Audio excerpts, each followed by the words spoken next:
so perfect. There's nothing monstrous about her at all. There's nothing monstrous about her. Getting sentimental on a sentimonster? So we know that Adrien being a sentihuman is a fact and not a theory. A popular response to this is no. He can't be a monster. He's such an angel. How is he a sentimonster? Let's look at the term sentimonster and analyze human sentis as a whole to answer that question. So, what's a sentimonster? This next part is pasted directly from the Miraculous Ladybug Wiki because I was too lazy to write a definition for sentis myself, but it should do. A sentimonster is a living being / monstrous creature manifested from a person's emotions by using the superpower of the Peacock Miraculous, which involves turning a feather into an amok. They can take on a vast variety of forms and sometimes have special powers. You can create any type of living being, monstrous or not. You can have your emotion take the physical form of a monster, like Strike Back, Feast or Mega Leech.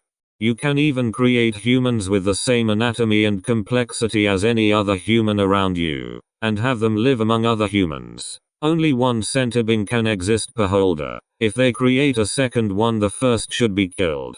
Dark ass kid show. So anyways, more than one senti can exist as long as they are created by different holders. Depending on the complexity of its creation, sentimonsters can range from basic sentients to fully sapient beings capable of complex thought. This next part is also pasted from the Sentis wiki page. The name sentimonster is a portmanteau of sentiment, a synonym for feelings, and monster, hinting towards the fact that sentimonsters are monsters formed from emotions.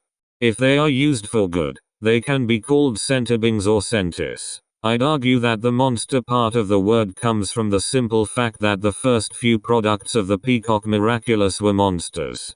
I doubt any human sentis were brought to life until much later on. Felix would spit on me for calling them sentimonsters, so let's call them sentibeings, which embodies them perfectly as that's what they are, emotions brought to life as living beings.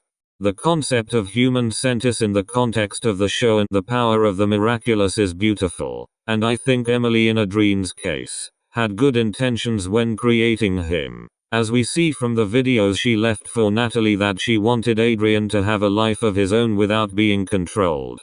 But of course her abomination of a husband didn't listen to her and did the opposite of what she wanted while claiming he's doing everything for her. In Felix's case, heartless cunt Cold Fathom wanted an heir and was jealous that Emily, the one who disobeyed her parents and rejected her wealth, had a son before his wife did. When Gabriel suggested he'd use the Peacock Miraculous to create a son he could control, he refused because he wanted nothing to do with magic. But the offer was tempting and his jealousy took the form of the Felix Fathom that we know today. When he got sick, he realized that he was paying the price for using a damaged miraculous, and that's when Felix's life goes downhill. Another sentihuman is Kagami, and it's unknown what emotion created her and who, as we don't have a clear background of Kagami's life story. But from what we can see, her relationship with her mother does not suggest that her life has been easy or fun in any way. She is her mother's puppet, but not controlled with magic unlike Felix or Adrien, since Tomoe raised her to be obedient by nature. Not until Kagami disobeyed her in pretension, assuming she did end up getting the ring that Felix gave back to Kagami in the post-end card scene. So we know who the Sentihumans in the show are. What differentiates them from sentimonsters and what makes them human? Everything we just said brings us to the conclusion that the Sentihumans in the show are treated terribly, just like any other child.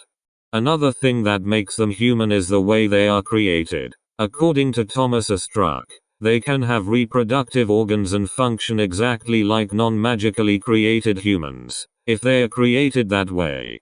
Unlike the ladybug sentimonster created by Mayura for the battle and not destined to have a future, the confirmed Sentihumans trio certainly was. They feel emotions, eat, drink, piss and shit just like anyone else. That's what makes them different from other types of sentibeings. In Chat Noir's words, there's nothing monstrous about them at all. Unless we go with the edgelord as humans are monsters narrative, then yes, they are monsters.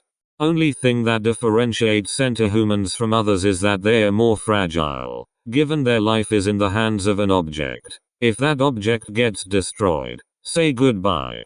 If the peacock miraculous wearer snaps their fingers with the phrase X, I release you from existence, say goodbye. The two extra ways to die that other humans don't, and that's the biggest difference.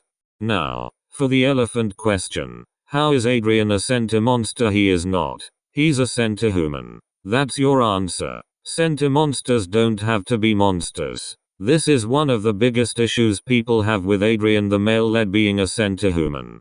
They take the monster part of sentimonster and put it on him as a label. Of course he's not a monster, which is a miracle considering his upbringing and the way his father treats him.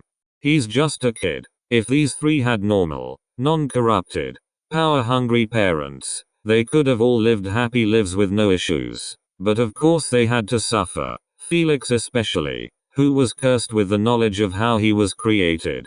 Which brings me to the topic of my next video, where I will talk about Felix in particular. See you hoes next time. I am not worthy of our love!